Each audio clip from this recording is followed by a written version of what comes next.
सायली नावाप्रमाणे गोड होते. बघता क्षणी कोणालाही आवडेल अशी होती. सायलीचं शिक्षण 12वीपर्यंत झालेलं असतं. सायलीच्या आईने तिला स्वयंपाक वगैरे शिकवलेला असतो. सायली स्वयंपाक खूप छान बनवत होती. सायलीचं लग्न तिच्या बाबांच्या मित्राच्या मुलासंग होतं. त्याचं नाव अर्जुन. अर्जुन दिसायला छान होता. अर्जुन सॉफ्टवेअर इंजिनियर होता. अर्जुनचं स्थळ सायलीसाठी योग्य होतं. दोघांना एकमेकांची पसंती पडते आणि लग्न झाल्यानंतर सायली पुण्यात राहायला येते. अर्जुनला आई नसती, फक्त वडील असतात. गावाकडे थोडी शेती असते, त्यामुळे वडील गावाकडेच राहतात. अर्जुनचं लग्न झाल्यावर अर्जुनचे बाबा पुण्यामध्ये आले. नवीन सून घरात येणार म्हणून अर्जुनच्या बाबांनी अर्जुनकडून घर सजवून घेतलं. घरासाठी काय उपयुक्त सामान लागतं ते सुद्धा अर्जुनच्या बाबांनी खरेदी करून आणलं. अर्जुन आणि सायलीचं लग्न गावातच झालं. लग्नाच्या दिवशी सायली लाल रंगाच्या शालूत खूप छान दिसत होती. हातावर काढलेली मेहंदी, बांगड्यांची किणकण, पैंजणाचा आवाज, सप्तपदे घालताना दोघांनाही एक वेगळीच हुरहुर होती. सगळ्यांच्या आशीर्वादाने सायली आणि अर्जुनने सहजीवनाची सुरुवात केली. लग्न झाल्यावर अर्जुन आणि सायली महाबळेश्वरला हनीमूनसाठी गेले. गावात वाढलेली सायली, तिला फॅशन वगैरे काहीच माहीत नव्हतं. फिरायला गेल्यावर अर्जुनने तिला स्टायलिश कपडे घेतले. अर्जुन आणि सायलीने तिथे गेल्यावर खूप मजा मस्ती केली. अर्जुनने सायलीच्या आवडीच्या सगळ्या वस्तू खरेदी केल्या. तिथं दोघांच्या आवडीनिवडी जुळल्या, मने जुळली. सायली आता अगदी अर्जुनमय झाली. 4-5 दिवस दोघांनी महाबळेश्वरला मस्त एन्जॉय केलं आणि नंतर दोघे परत महागारी पुण्याला आले. आणि नंतर एका आठवड्याने अर्जुन कामावर जायला लागला. सुरुवातीला अर्जुनचे वडील सायलीसोबत होते. त्यांच्यासोबत नाश्ता जेवण करण्यात सायलीचा वेळ जायचा. अर्जुन संध्याकाळी लवकर आला तर दोघे फिरायला जायचे. 2 आठवडे झाल्यावर अर्जुनचे बाबा गावी गेले. मग सायलीला घरात एकटीला कंटाळायचा. मग अर्जुनने तिच्यासाठी एक मस्त मोबाईल आणि TV आणून तिला दिला. मोबाईल आणि TVमुळे तिचा वेळ जायचा. कधीकधी आवड म्हणून ती पुस्तक पण वाचत बसायची. हळूहळू शेजाऱ्या पाजाऱ्यांच्या बायकांसोबत तिची ओळख झाली. अर्जुनच्या कामाचा व्याप हळूहळू वाढत गेला. अर्जुन पाहिजे तेवढा वेळ सायलीला देऊ शकत नव्हता, पण तिची काळजी घ्यायचा, हौस करायचा. लग्नाला आता 1.5 वर्ष झाली. संसाराच्या वेलीवर फुल फुलण्याची चाहूल लागली. सायली आणि अर्जुन एकदम खुश झाले. अर्जुनच्या बाबांना आणि सायलीच्या घरच्यांना पण खूप आनंद झाला. अर्जुन सायलीची खूप काळजी घ्यायचा.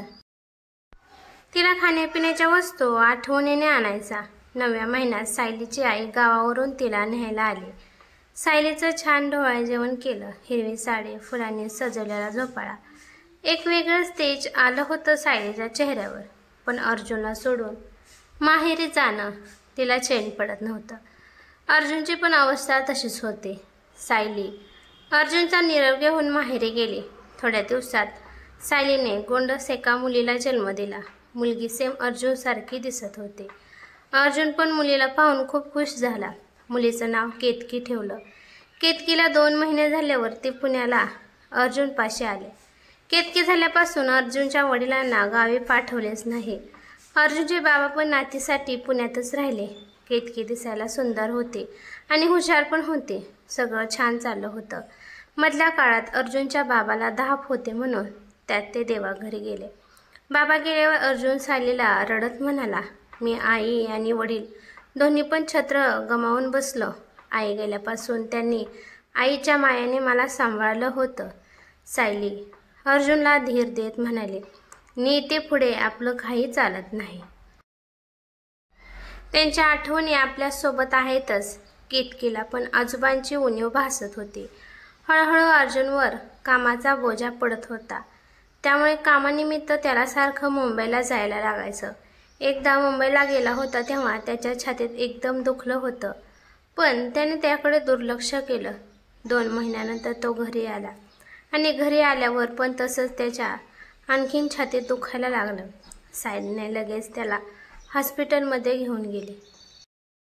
डॉक्टरांनी तपासण्या केल्या तर अर्जुनच्या हृदयात ब्लॉकेजेस आहेत असं आढळलं. लगेच ऑपरेशन करणं गरजेचं होतं.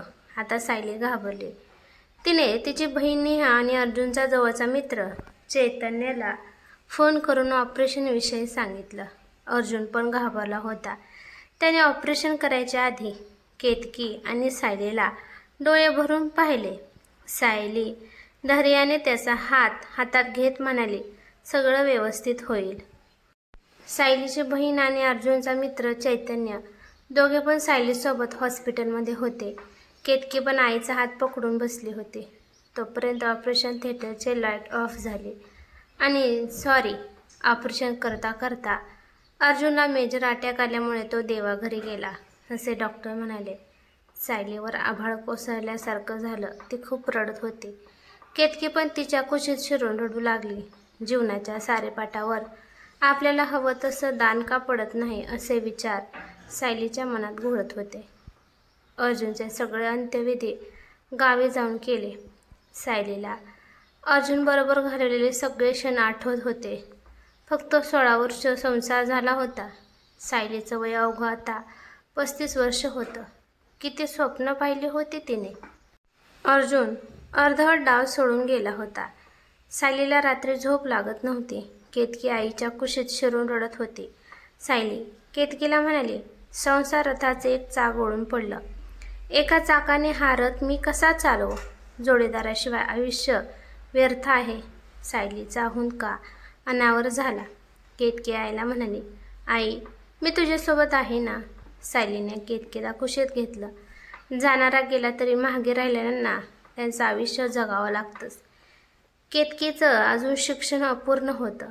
महिन्याचा खर्च भागवायचा याची सायलीला चिंता पडली होती. केतकी शाळेत गेली की सायलीला घर खायला उठायचं. अर्जुनच्या आठवणीने ती बेचैन होऊन रडत बसायची. अर्जुनच्या मित्राने चैतन्यने तिला एका कंपनीत नोकरी लावून दिली. आता कामात तिचं मन रमल्यामुळे ती पूर्वीसारखी अर्जुनच्या आठवणीत बुडून राहत नव्हती. नंतर पुढे केतकी चांगले गुण मिळवून 12वी पास झाली आणि तिला चांगल्या इंजिनिअरिंग कॉलेजला प्रवेश मिळाला. ती चांगल्या गुणांनी पास झाल्यावर तिला अर्जुनच्या कंपनीत कामावर घेणार, असं अर्जुनच्या मित्राने सायलीला सांगितलं. एके दिवशी चैतन्याला खूप ताप आलता. केतकी चैतन्याच्या घरी जाते आणि त्याला डॉक्टरकडे घेऊन जाते.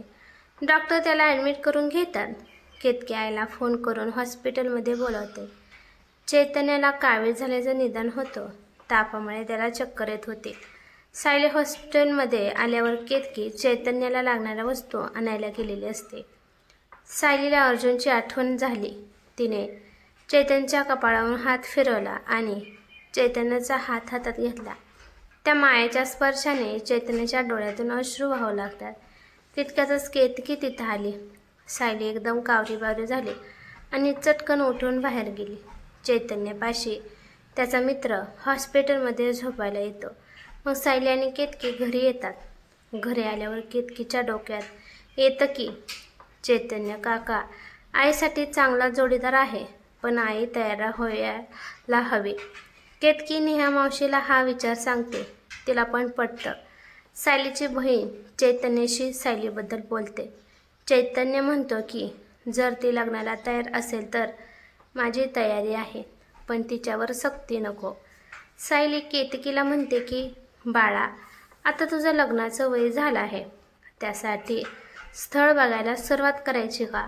त्यावर केतकी म्हणते, मी तुला एकटीला सोडून जाणार नाही. आधी तुला जोडीदार, मगच मला. सायली म्हणते, तू बरी आहेस ना? मला कुठला आता जोडीदार? मी आता सासू होणार आहे.